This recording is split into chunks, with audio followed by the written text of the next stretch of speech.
Hey everyone, Sean Burrows with Team Federal. Got a tactical shotgun match this afternoon. And I wanted to show you what I'm doing to get some of my gear ready. First off, changing out all the attachments on my 3-gun belt. This is my standard 3-gun belt setup. Got my holster, shotgun shell holder, pistol mag pouches, and rifle mag pouch. Not gonna need anything for any of my centerfire guns, so all that stuff's coming off.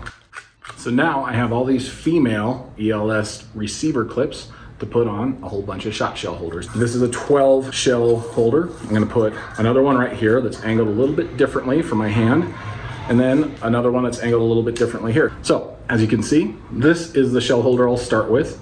Then it moves to this one. That's usually the primary one that I keep on my belt in that position all the time. Then I've got this one that's on my left side at about 9 o'clock. Then I've got room for an additional shell holder here in case I want to put some extra slugs or separate shells out.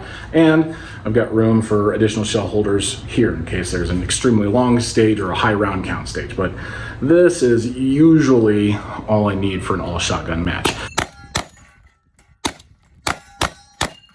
Now, if I want to separate out slugs, maybe I'm starting with a slug target. I'll put them right here. I'll skip the middle 4, and then I'll start my bird shot here on over. Or if there are slugs at the end of the stage, I'll put them right here at the end.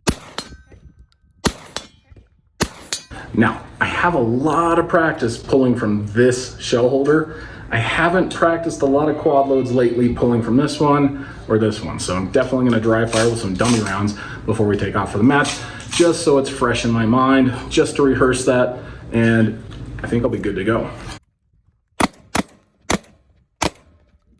A few other gadgets I keep in my range bag for competitions. This is an 8 shell holder instead of a 12. It provides the same kind of separation, just takes up a little less real estate. Obviously, there's not enough room for 4 shells in the middle, but if I wanted to separate out slugs and birdshot or buckshot and birdshot, I don't think there's any buck in this match. And then this is the one that I would be using. Got the clip angled differently on my far right side in case that's where I'm gonna have the slugs. Sometimes slug targets are in the middle of the run, so I'll start out with bird, load some slugs up, then keep loading bird to finish off the birdshot targets throughout the rest of the stage. Just want to have a few other pieces of equipment to put on my belt depending on what the stage calls for, because I don't know what I'm walking into. Really easy to switch out. ELS System lets me just pop one off and pop a new thing on. So really nice to have in my bag.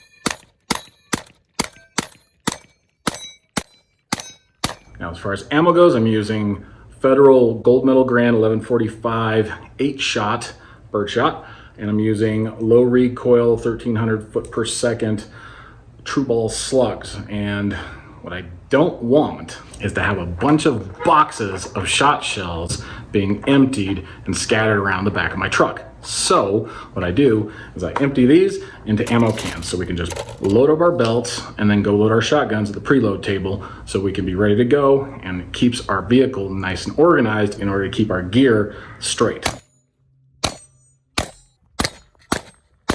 Well, the match went really well. We finished just before it was too dark to shoot, so that's good.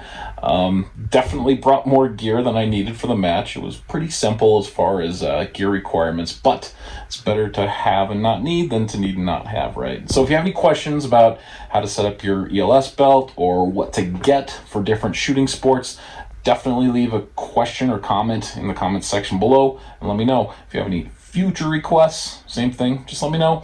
Again, I'm Sean Burrows. Don't forget to subscribe, and I'll see you next time.